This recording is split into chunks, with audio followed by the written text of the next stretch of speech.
Hello, Player One. Welcome to the Gaming History Club. My name is Gabby. Hello, and I'm JP. Congratulations, Player One. You have unlocked achievements.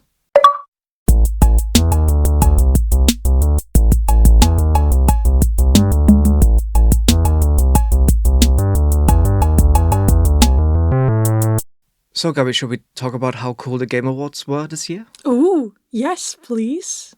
So, Clair Obscur Expedition 33 definitely swept the stage this year around, but we are both quite happy with that, aren't we? I mean, we love the game. Too, You've already checked out the additional content that they released? Oh, no, I did. That's true, yeah. I mean, I haven't managed to beat any of the bosses at the Endless Tower. No. Basically, So, from what yeah. I understand, the Endless Tower is now even more endless than it was before. Yes, so I'm excited to give that another go later today. Is probably. it an endless amount of fun, or is it an endless amount of frustration for you? You know what? Clair Obscur is both for me. And another question, if someone is invulnerable, can you actually beat them? And if you can beat them, were they truly invulnerable in the first place? I know, right? Clair Obscur might have been my favorite this year. Quite difficult to decide because I really like Silent Hill F as well, though. So Silent Hill F would have been definitely my favorite game that came out this year. I really loved it. I think it's true to form, even though it's like very different to previous Silent Hills, but it's still got that Silent Hill vibe, for me anyway. Other people disagreed, but I thought it was very Silent Hill in a way. It felt like Silent Hill Fatal Frame. Yes, the F stands for Fatal Frame, turns out. Yeah, because it was so atmospheric like that. And yeah, there were so many cool announcements to, what's to come. And we'll dig into that more in our next episode, closing the year, as usual, with our What Happened episode, right?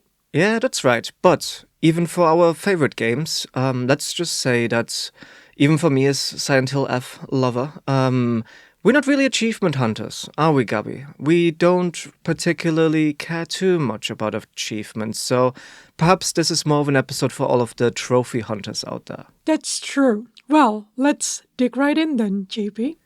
Right. Well then, what are these achievements that we're talking about? I'm sure most people understand what we're talking about, but just to be crystal clear, we're talking about the points-based systems that keep track of our accomplishments over the entire library of video games on a certain platform that we play games on. So we're talking about things like Xbox's Gamerscore, the trophy system on PlayStation, and what Steam simply ended up calling achievements. Yes, so they're so-called meta challenges, meaning that they're not exactly in-game, but layered on top of them. Some are incredibly basic, like, oh, you started the game, good job. Good job! Yeah. Others are completely unhinged, some might say. Stuff like finishing the entire game on the hardest difficulty, without dying, without saving, while standing on one leg type of deal. Yeah, and you know what? Sometimes they're not even just incredibly difficult. Sometimes they're like just really, really long and tedious. Like, defeat the same enemy like 1 million times in a row. Like, why am I even doing this kind of thing? I know, right? And to be fair, the funny thing is, they don't even unlock anything. It's not like they will unlock new levels or secret endings, just bragging rights. Right, bragging rights. Prestige, right? Prestige for the players. And, well, for developers as well, it's just a very easy way to add more content, if you can call it that, without actually adding any more content, right? But if we step back a little bit, the idea of rewarding players for their accomplishments in-game is basically just as old as video games are. If we're looking at the first very recognizable ancestor of achievements, then we have to begin with Activision, actually. Yeah, so Activision was founded by 4 former Atari employees, often called the Gang of Four. They were making hugely successful and profitable games for Atari, but were getting disrespected and undervalued by Atari's CEO at the time. Oh yeah, the Atari CEO of the time, Ray Kazaa, he didn't have any background in games whatsoever. He actually came from the textiles industry, and he famously compared game designers to people designing towels. Oh my god, that's so disrespectful. That's so rude. Not to undermine people designing towels I or know. anything. Yeah. But comparing the two is such a different thing. So I don't know. But anyway, he even called them the Gang of Four prima donnas for wanting credit for the video games that they make. You know, like the rolling credits, like at the end of the movie credit type of deal. So what? Yeah, or anyone behind making an album, music, on the album cover. You also see people who made these things. Why should it be any different for video games? But Yeah. yeah, it just comes to show how long we've actually come.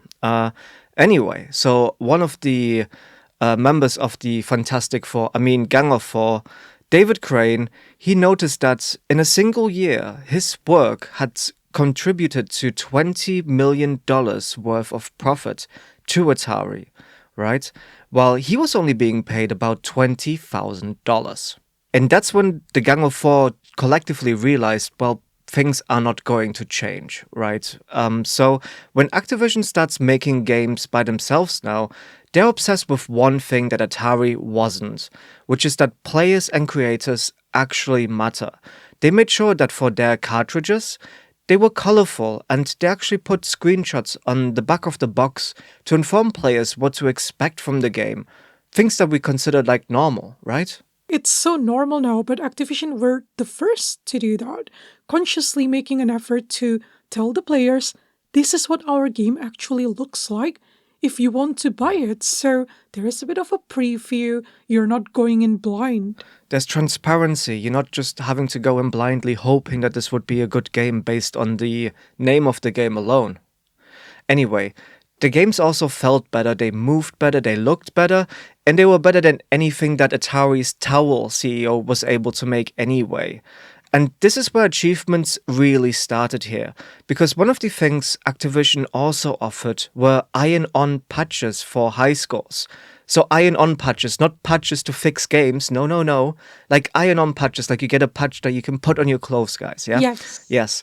So if you hit a certain score, you can take a photo of the TV screen.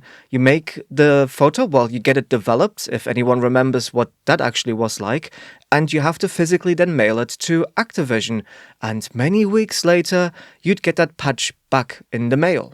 Yeah, that's probably like the slowest achievement unlock in human history. Or probably we're just the one who's very impatient nowadays, to be honest. But, that's super cool. At least you get something physical with your achievement, right? Right. Way better than anything that, could be only on a screen. I know, exactly. And to be fair, this wasn't some one off marketing stunt either. Activision actually ran this system for years, basically across their whole early catalog and roughly from 1980 through to about 1983 or 84. So, yeah, it was a long, ongoing thing. Yeah, the very first one, that was one you could achieve for playing the game Dragster, which was released in 1980. But every game had a certain high score requirement that you could find inside of the manual. And some games didn't even have just one target, but they actually had tiers. So you'd get a different patch for achieving like the bronze score, the silver score, or the gold score.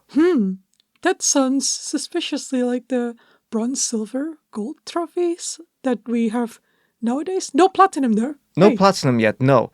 So, for example, if you score at least 20,000 points in the game Pitfall, you could get your very own Pitfall patch. And, these weren't cheap, low quality things either, and you would get a letter of congratulations from Activision and also subscription to their newsletter. yes, but in the case of the game Pitfall, though, instead of congratulations letter from Activision, you'd get the letter sent by Pitfall Harry himself. So that's the character inside the game. So the letter will read, "In permanent recognition of your special ability to find treasure despite snapping crocodiles and deadly scorpions, I've enclosed my official emblem." Sounds great. Nice. Yeah, so you can have a look in the description for a link to see what some of these patches actually look like, because they're really, really cool. They'll have their own unique shapes and designs. like I said before, it was by no means cheap looking or lacking any creativity. And I just want to hit that point home because when I first read about this, I was like, oh, it's just some iron-on patches. But when you look at them, they're very intricate. I would have loved to have got one. Naturally, now these are highly valued collector's items as well. Some of them can go for upwards $100 easily on eBay, but at the time of me researching this episode, I actually saw one going for as high as $261 by now price on eBay. And yeah, obviously, this isn't like achievements as we know them today, but it's still the same idea. Your accomplishments made in game could exist outside of your game to show off. But back then, they didn't live on internet servers. They kind of lived on your jacket or your rucksack, whatever it is that you put your iron patch on. Maybe I'm just getting old, but I think that's way better. I think so too, because that's a lot more fun. Yeah, imagine me going to the office with like my leather jacket of like my 50 Activision achievements. Hell yeah. Okay, let me say this. If achievements nowadays grant you Iron Patch, I probably would be an achievement hunter. Yeah, I would also be. So, next, something that still isn't quite like the achievements we know today, but it's closer than physical iron-on patches anyway. Those are the in-game achievements of the game E-Motion. E-Motion, not emotions. E-Motion. And that was released for the Amiga and other home computers back in 1990. And what is this game about? Well, it's a puzzle game. You move a ball into other colored balls. And if you never heard of it, well, it's because it wasn't super famous. I mean, it might have not been famous, but Amiga Power ranked it as the 30th best game in 1991 though. So, maybe give it a go if you still have an Amiga If you laying still have around. an Amiga, yeah, go for it. It's, give credit where credit is due. But while we're talking about emotion, it might be just the very first example of recognizable in-game achievements. So there were a total of 5 achievements called secret bonuses. They call it secret bonuses. It's not like you will actually gain a bonus or anything, but it's achievement. And you earn them by doing very specific optional challenges like completing a level without rotating to the right, or completing a level without leaving the screen and coming back on the opposite side. Kind of like Snake on old Nokia phones, if any of you old enough to remember that, which, immediately makes the game harder for absolutely no reason. Yeah. So these challenges are still part of the actual game itself, so there isn't a meta system that we're used to nowadays. But compared to Activision's Iron-On patches, it's quite a big step forward. Emotion actually remembered what you did and your achievements were stored in the game. Activision, on the other hand, didn't store anything. Well, unless you count all of the photos that they kept of people's TV screens. But still, you couldn't share these achievements with anyone yet. No profile, points, or public records. You had to physically drag people to your house and show them to your TV if you want to brag about it, right? The original trust me, bro achievement system, basically. And now we're finally getting to something that looks more like an online platform that kept track of your achievements. But it's not a console platform just yet, more like a shared online space. And that platform was MSN Games. Yeah, so MSN, to those who might remember, was Microsoft's web portal that launched in 1995 alongside Windows 95. And over the years, it included things like Hotmail, MSN Messenger, basically half the early internet in those days. Good old days. Yeah, and in 1996, Microsoft bought an online gaming website called The Village back then. But they rebranded it and launched it as the Internet Gaming Zone, which is like the most 90s name ever. I know, right? Still using Zone. everywhere. Man Zone. Internet Gaming Zone. Yeah, and at first it was casual classics like backgammon, checkers, spades, hearts, bridge, all of those classic games that you can think of. The kind of games that your parents and grandparents teach you, basically. But anyway, over the years it was renamed, rebranded, and it added more games, including free-to-play online multiplayer and casino-like games. Eventually, it became MSN Gaming Zone, and later they call it MSN Games. Yeah, but don't get it twisted. They were also adding proper PC games over the years, like MechWarrior, Rainbow Six, Age of Empires, Jedi Knight, Dark Forces 2, Asheron's Call. But what actually matters for us is what they did with those casual games that we talked about earlier, because Amazon Games introduced badges to those. You earned them by doing very specific things in game, and now for the first time, they were attached to you and not just your game. Yes, and around the same time, instant messaging was exploding. So MSN let you share your game results with people you were chatting with, and now your accomplishments weren't so private anymore. This is the earliest example we could find of social achievements across multiple games. And a few years later, Microsoft would take this exact idea and formalize it properly. Yeah, so now we've reached the moment that most people will, think of when they hear the word achievement. So let me take you back to E3 in May 2005. Microsoft, they walk on stage and they announce the Xbox 360, and they're signaling the start of the seventh generation of consoles and a complete redesign of Xbox Live. Yeah, and with this redesign came two new core ideas: gamer profiles and Gamerscore. Yes. So when the Xbox 360 launches only 7 months later in November 2005, it became the first platform where achievements worked across everything. It didn't matter if you had a game that was a big blockbuster AAA title, a smaller indie title, or those Xbox Live arcade games. They all had one unifying achievement system, and that was in the form of Gamerscore, and it all cumulated into one visible number slapped to your account to let everyone know exactly where you stand. Yeah, like one number to rule them all, basically. Oh, Yeah. I like it. And this was a real shift because now, for the very first time, achievements are tied to your account, not your jacket, your cartridge, or saved files anymore.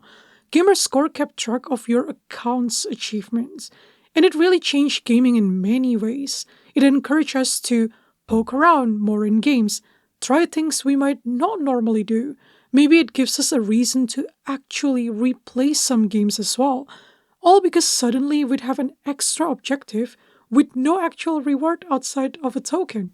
Now it feels like achievements were always inevitable, like they were always going to happen. But before the Xbox 360 and how normal it actually became to have an internet connection in the 2000s, it was a brand new idea, to be honest.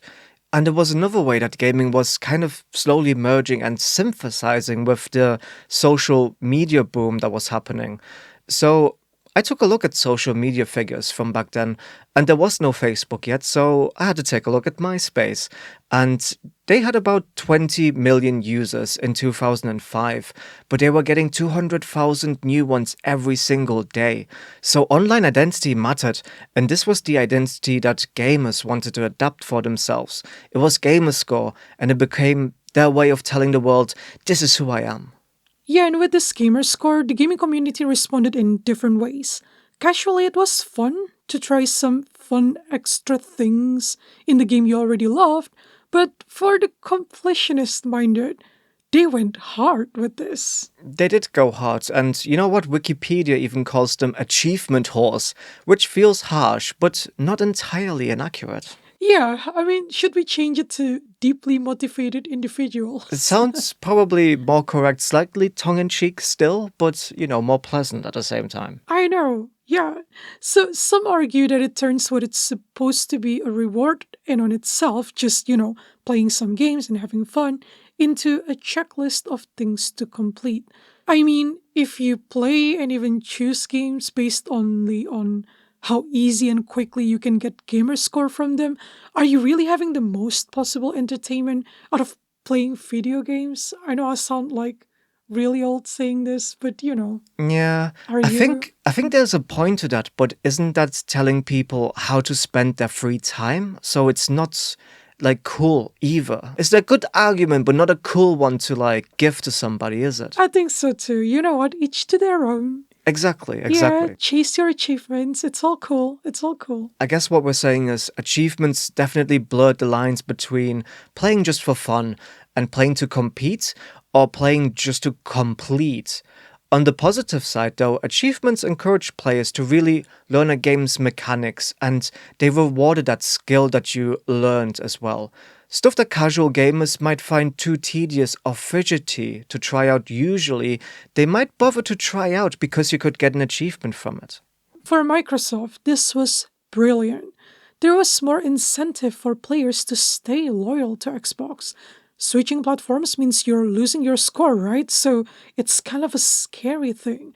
And for almost 3 years, Xbox was the only console with achievements. Yeah, that's a long time, and I wonder if that's because they actually put a patent on it, which I will also link in the description. So Sony would have to design a unique system for the PS3 rather than just copy Xboxes. But one thing was for certain, achievements were hugely popular, they benefited Microsoft massively, and they were definitely here to stay. Gamerscore really did crack the formula on making a good achievement system on the very first attempt. So if we move on from Xbox, next in the timeline, actually it's Valve, built in achievements into PC games that you purchase on Steam. But I guess before we talk about Steam, it might be better to move forward a little bit and talk about PS3 first, since we're talking consoles. I think it makes more sense. Yeah, I agree. Well, let's talk about the PS3 then. So, the PS3 launched in November 2006, and that's a full year after Xbox. But that doesn't matter because it didn't come with achievements straight out of the gate anyway. So, in general, the PS3 launch, by the way, was massively troubled, right? It was more expensive than the Xbox. It didn't have a gamepad that had the rumbling that we know. It didn't come with a DualShock controller. But you know what? That's a whole other rabbit hole. Let's get back to the trophy system for the PS3. So that wouldn't be released until July of 2008, and it was rolled out as a firmware update. Yeah, it's almost 3 years since the launch of Xbox and Gamerscore, so that's quite a while. And Sony didn't make it mandatory for developers to put achievements in their games until 2009 either. So some games never got any achievements at all built into their games, basically. So yeah. Yeah, so Sony, we can definitely say, was a step behind and on the back foot when it comes to achievements. But let's talk about the trophy system. So, Sony couldn't just copy what Xbox was doing, of course not. So, they actually went very unique in their way of rolling out achievements. They created a ranked bronze, silver, gold, and then platinum trophy system instead, with platinum being the 100% indicator that you achieved all of the trophies in the game. So instead of points, you had trophies. Yeah, and Platinum became PlayStation's cultural signature, the badge of absolute completion and mastery over a game. So this put them on equal footing now with the Xbox, but they had more of a hierarchy, whereas Xbox was just the one number to roll them all, as we talked about before. But the PS3 had platinum trophies, meaning completing all achievements. So to many gamers, it felt like it carries more weight than a gamer score, which it couldn't just be a sum of many easy to get achievements put together. So it's kind of like quantity versus quality. Another subtle shift was that trophies introduced the idea of rarity. So, how many other players have actually earned this? Which was something that would get more properly implemented into the PS4 later on. So now that we got the consoles out of the way, let's talk about Steam, one of the actually really interesting systems as well. So Steam actually got in on the fun slightly earlier than Sony. They debuted what they would end up calling just achievements with the Orange Box on Steam in 2007. So what is the Orange Box, you might ask? Well, it was basically Valve's greatest hits album with Half-Life 2, Episode 1 and 2, Team Fortress 2, and Portal.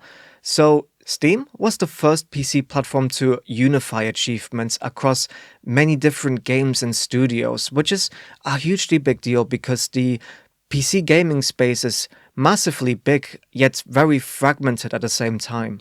Yeah, but unlike the consoles, right? Steam didn't enforce strict rules, so developers could add hundreds of achievements or absolutely none at all, which meant the quality of achievements greatly varied between games, but the creativity of what you could do with them greatly exploded at the same time. So, kind of brilliant yet unhinged a little bit Yeah, with this one. brilliant yet unhinged indeed.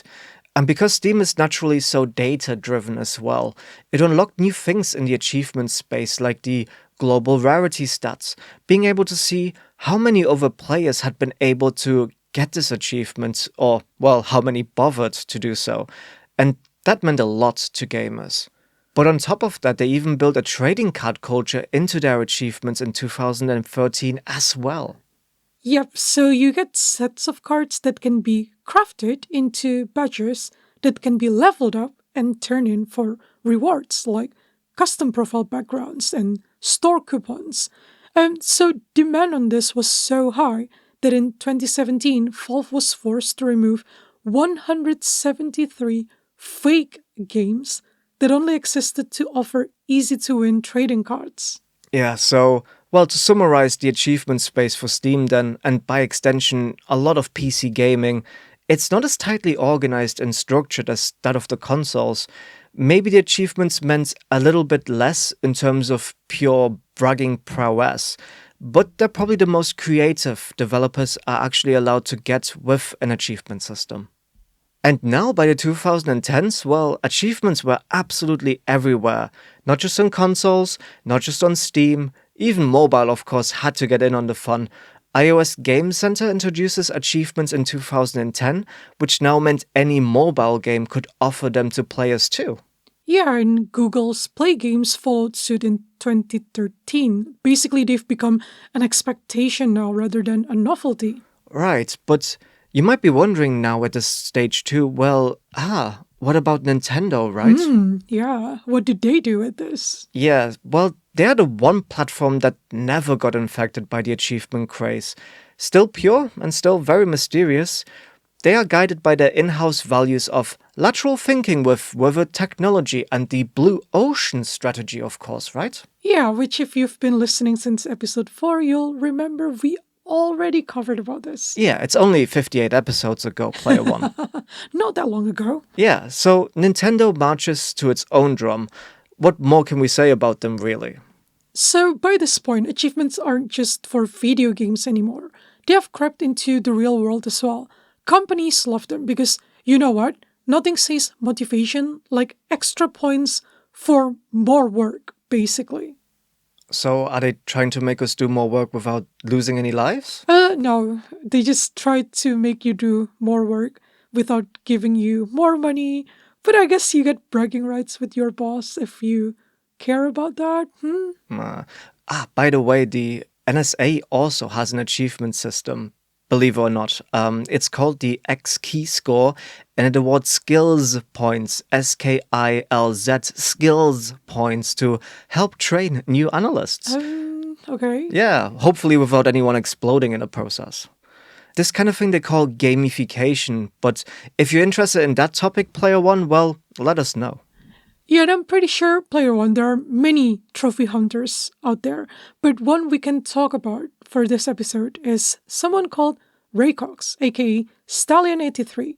So Raycox was recorded as the first player known to have reached more than 1 million Gamerscore points from as early as 2008, and he was later recognized as the Guinness World Record holder in 2014.